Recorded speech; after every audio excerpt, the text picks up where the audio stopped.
নিয়ে বই বানায়।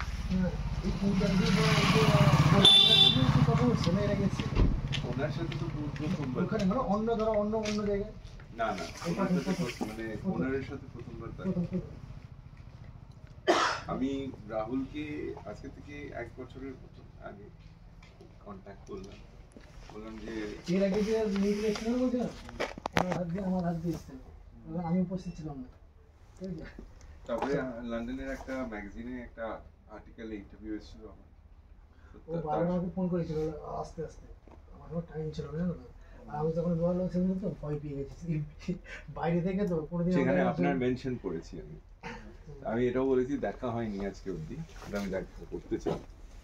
আর এই বইটা যে আমরা বানাচ্ছি জাস্ট ফর আপনার ইনফরমেশনের জন্য, এই বইটা আমরা সাউন্ড নিয়ে স্টাডি করি। ফার্স্ট অফ অল সাউন্ডের ব্যাপারটা নিয়ে স্টাডি করি, ওইটা নিয়ে সিনেমা বানাই ইউনিভার্সিটি লন্ডনের জন্য। এবার ব্যাপারটা হচ্ছে যে সবাই ওখানে বাইরেও জিজ্ঞেস করছিল কোন চ্যানেল আপনার, কোন চ্যানেল আর আমরা বলছি ইউনিভার্সিটি, বুঝতে পারছেন? সিনেমা, আচ্ছা সিনেমা বানাচ্ছে, তখন আমরা তো ইউটিউবে আসবে, তার পরের প্রশ্নই হচ্ছে ইউটিউবে আসবে, বললাম ইউটিউবে তো আসবে না।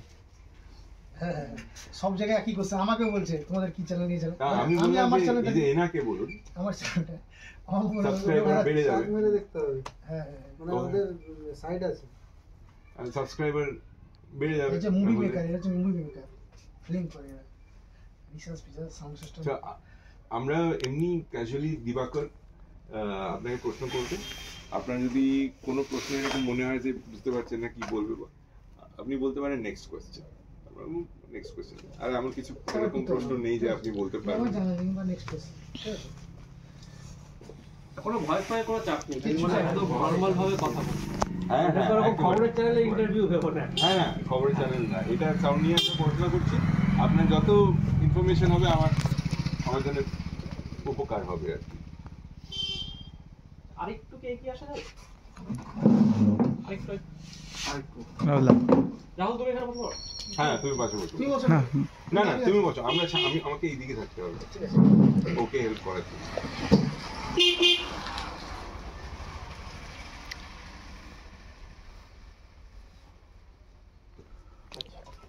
প্রথম কি মানে বাড়ি কোথায়, এখান থেকে স্টার্ট, অ্যাড্রেস থেকে কি স্টার্ট করবে, নাম থেকে স্টার্ট করবে? তুমি জিজ্ঞেস করো বাবা কোশ্চেন। ঠিক আছে দিবাকর করবে। তুমি তোমার ব্যাপারে একটু বলো, তোমার নাম বা কোথায় থাকছো? আমার নাম পীযূষ কান্তি কর, পাল মিউজিকের ওনার, আমার বাড়ি পুরুষোত্তমপুর, পূর্ব মেদিনীপুর জেলা। এই পাওয়ার মিউজিকটা কিভাবে শুরু হলো, মানে একদম শুরু ইয়ে থেকে বলো। আমার নামটা কিভাবে পড়লো, কিভাবে এলে লাইনটা একটু হালকা যদি তুমি শুরু করেছো না তোমার আগে কেউ করতো? না আমি প্রথম শুরু করি আশা মানে টিভি রিপেয়ারিং এর কাজ করতাম, তবে থেকে আমার সাউন্ড পছন্দ ছিল, সেখান থেকে সাউন্ড লাইনে ফিরে আসি।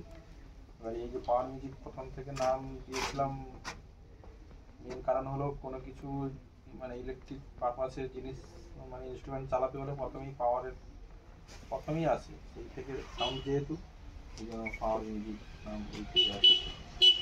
ডিজে গান বা এই জাতীয় গানের তখন এগুলো ছিল, তখন নর্মাল গান ছিল, পরপর মার্কেটে যেরকম চলছে আপডেট হচ্ছে গান যেরকম আমাদের এখানে চাহিদা লাগলো, হালকা বিট চেঞ্জ, হালকা রিমিক্স, হালকা মিক্স। রিমিক্সটা তখন অতটা ছিল না, হালকা করে উপস্থিতি মানে হলো, সেই ধরনের করে হতো তো আজকে যে কালচারটা লাগিয়ে গেছে এইটা দেখতে পাচ্ছ। এই কালচারটাকে নিয়ে একটু জানতে চাই, যে মানে কিভাবে শুরু হলো, তোমরা তো প্রথম থেকে দেখছো শুরু হলো বলতে আমাদের এই এলাকায় নর্মালি যেরকম অনুষ্ঠান হয় সেরকম লাইভ প্রোগ্রাম হয়, লাইভ প্রোগ্রামের মতো সেরকমই বাজে। আমাদের এদিকে কম্পিটিশানটা পূর্ব মেদিনীপুরে একটু বেশি হয়, তো এই কম্পিটিশানের লেভেলে যেই সমস্ত গান টান চলে, যারা আমাদের ডিজে মিক্সারগুলো যেরকম আছে যেরকম গান পাবলিশ করে সেটা আমরা ব্যবহার করি। পাবলিকের চাহিদা অনুযায়ী যে কেমন কম্পিটিশান লেভেলে কেমন গান বাজানো বা কেমন রুচি, সেইভাবে আমাদের সাউন্ড সিস্টেমে চালানো হয়। এটা বেশি ফেস্টিভ্যালটা হয় আমাদের মানে কালী পুজো, মনসা পুজো, শীতলা পুজো, সরস্বতী মায়ের পুজো, লক্ষ্মী পুজো, এইসব পুজোর ফেস্টিভ্যালের লাস্টের দিকে এটা তার কর্তৃপক্ষ মানে কম্পিটিশনের লেভেলে এই ক্লাবের পক্ষ থেকে সেই ক্লাবের কর্তৃপক্ষের পক্ষ থেকে দুজন একটা আনন্দ মিলে যে ঠাকুরকে মাকে ভাসানো হবে, আনন্দমূলক এনজয় একটা মোমেন্ট একটা থাকবে। ওই থেকে আস্তে আস্তে আস্তে আস্তে মানে আদিকাল থেকে পড়ে গেছে আর কি, মানে বেশি নয়, আজ থেকে ধরো 20-30 বছর আগে থেকে পড়ে গেছে। হতে হতে আমাদের এটা ধরে একটা কালচার এখন ধরে ফেলেছি আর কি। ছোট থেকে এই এখন বড় হচ্ছে আর কি। এই সিস্টেমে চালু হয়ে গেছে। Next question. হ্যাঁ, এবার এই যে ধরো তুমি বললে রুচি, ঠিক আছে, মানে এবার মানে তোমার কি মনে হয় যে ধরো এত বছর ধরে তোমরা দেখছো কাজটা, ঠিক আছে, মানে রুচি কিরকম ভাবে বদলেছে মানুষের, যে এখন ধরো এই ধরনের গান শুনছে এবং কোন ধরনের মানুষ এই ধরনের গান শুনছে? মানুষ সবাই সব গানই শুনতে পছন্দ করে। এবারে আবার লাইভ প্রোগ্রামের গান বলতে লাইভ প্রোগ্রামের গান হলে এরকম নর্মালি গান, এরকম বেশি শিল্পীর গান একটু পছন্দ করে নর্মালি রবীন্দ্রসঙ্গীত। আর কম্পিটিশনের লেভেলে গান যেরকম কম্পিটিশান ডান্স সং, কম্পিটিশানের গান বা ড্যান্সের গান সেইভাবে আমাদের এদিকে দেখেছেন বা আপনারা শুনেছেন, সেইভাবে চলছে। আচ্ছা, কিন্তু আমাদের যে ফেস্টিভ্যালটা হয় এটা কিন্তু ছোটো থেকে বড় পর্যন্ত মানুষ সবাই কিন্তু আনন্দ উপভোগ করে।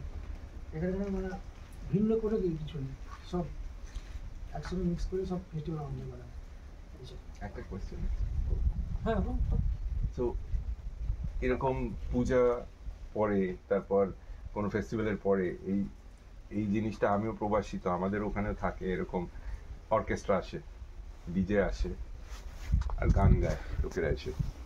কিন্তু কালকে ও আমাকে বলছিল যে আমরা শুধু বেস শুনতে আসি, আমরা নাচতে আসছি না, আমরা বেসের পাওয়ার শুনতে আসছি। এইটা কিন্তু আপনার যে অডিয়েন্স যারা শ্রোতা, ওটা কিন্তু একটা টাইপের ডাইভার্জ হচ্ছে, এটা আপগ্রেড হচ্ছে এক রকমের। কেন কি বেস মিউজিক লন্ডনে বাজতো আজকে থেকে 20-30-40 বছর আগে শুরু হয়েছে, জামাইকাতেও বেস মিউজিক শুরু হয়েছে রেগে গান হিসাবে। এইটা গ্রাম অঞ্চলে এই বেসের যে পাগলামিটা, এটা কি করে হলো, কিভাবে হলো এটা? ছড়ানো কীভাবে? আর আপনি কি করে বুঝতে পারলেন যে আমাকে বেস বাড়াতে হবে আর আমাকে বেসটাকেই মানে কনসেন্ট্রেট করতে হবে? কম্পিটিশন বলতে মানে এক প্রকার বলতে লড়াই বলতে পারো সাউন্ড সিস্টেমের মধ্যে। এবারে ওই সিস্টেমের ভালো পারফরমেন্স করতে গেলে এইসব মিউজিকগুলা, এবার যারা ডিজে মিক্সার করে এই যে মিউজিক ঢুকিয়ে বেসের প্রেশারটাকে বাড়িয়েছে ওরা সেইভাবে আমরা একটা গানের পরে একটা ভালো ঢুকালে যে একটা পাবলিক আকৃষ্ট হবে, এনজয় করবে, মুভমেন্ট করবে, নাচবে, ফিলিংস করবে, ওইটার জন্য আস্তে আস্তে করে আজকে একটা চেঞ্জ হচ্ছে, কালকে একটা চেঞ্জ হচ্ছে, আরেকটা মানে হাই এরপর হাই আসবে, এরপর অন্য কোনো চেঞ্জ আসবে, অন্য কিছু নাম আসবে। এখন যেটা আছে ডিজে সাউন্ড সিস্টেম চলছে আমাদের, এইটাই আনন্দ চলছে। এবার নেক্সট আমরা বলবো আপনি মানে একটা ছোটো ছেলে যখন বড় হয় ধীরে ধীরে তার খাওয়া চাহিদা তো আলাদা বড় হয়, ঠিক আছে, সাউন্ড সিস্টেমে আস্তে আস্তে ব্যাপারটা এটা কোথায় শেষ হবে এখন আমাদেরও জানা নেই। সত্যি কথা, এটা শেষ হবে বলে আমাদের জানা নেই। প্রশাসনিক লেভেল থেকে একটু সাউন্ডের সমস্যা আছে, এইভাবে চলছে, এইভাবে চলবে। কারোর পক্ষে অভিযোগ কিছু নেই, ঠিক আছে, এটা আমরা নিজে মিলেমিশে চলে, এটা পরবর্তী কিছু আমরা নিজে মেন্টাল করে চলাতে পারবো, এটার জন্য আশা করি। এটা অ্যাডজাস্ট করে নেবো। 30 বছর আগে, 20 বছর আগে, 10 বছর আগে এখনের মিউজিক তখনের মিউজিকের থেকে কতটা আলাদা, মানে আমরাও শুনতে পাচ্ছি, কিন্তু আপনি বলছেন অনেকটাই চেঞ্জ। এরকম দিকে ছিল না ওই 30 বছর আগে, 20 বছর আগে, 10 আগে সাউন্ড যেরকম ডাইরেক্ট যেরকম নর্মালি গান হতো, মানে অরিজিনাল গান যেরকম শুনেছেন এইভাবে চলতো। পরপর গানের আপডেট হতে পরপর চেঞ্জ হয়েছে, মানে চেঞ্জ বলতে অনেকটাই চেঞ্জ। মানে গানের ভাষাটা চেঞ্জ নয়, গানের মধ্যে মিউজিকটাই চেঞ্জ হয়েছে। শুধু গানের ভাষাই একই থাকে, গানের মধ্যে মিউজিকটা বা যে বিটগুলা যে ঢোকানো হয়েছে ওটা অত্যাধিক বেস প্রেসার হাই হওয়ার জন্য এইসব ঢোকানো হয়েছে। এই নলেজটা কোথা থেকে আসলো আপনার, যে বেস বাড়াতে হবে? এই নলেজটা যারা আমাদের এখানে যে মিক্সিং করে, গান যে মিক্সিং করে ওরাই। এটা একটা ছোটো বক্স থেকে আরম্ভ হয়েছে, ধর আমরা হোম থিয়েটার ইউজ করতাম বা বাংলা ছোটো ছোটো বক্স ইউজ করতাম, ওইখান থেকে একটু বাবা হালকা হালকা পড়েছে, ওইখান থেকে হয়ে ধরো কোম্পানি একটা ভাবলো যে পাবলিক সাধারণ জনসংখ্যা কোথায় যাচ্ছে, আকৃষ্ট কোন দিকে যাচ্ছে, ওইখান থেকে হতে হতে এত বড় সিস্টেমটা চালু হয়ে গেছে। Shiva, over to you. Go, He's saying it's better.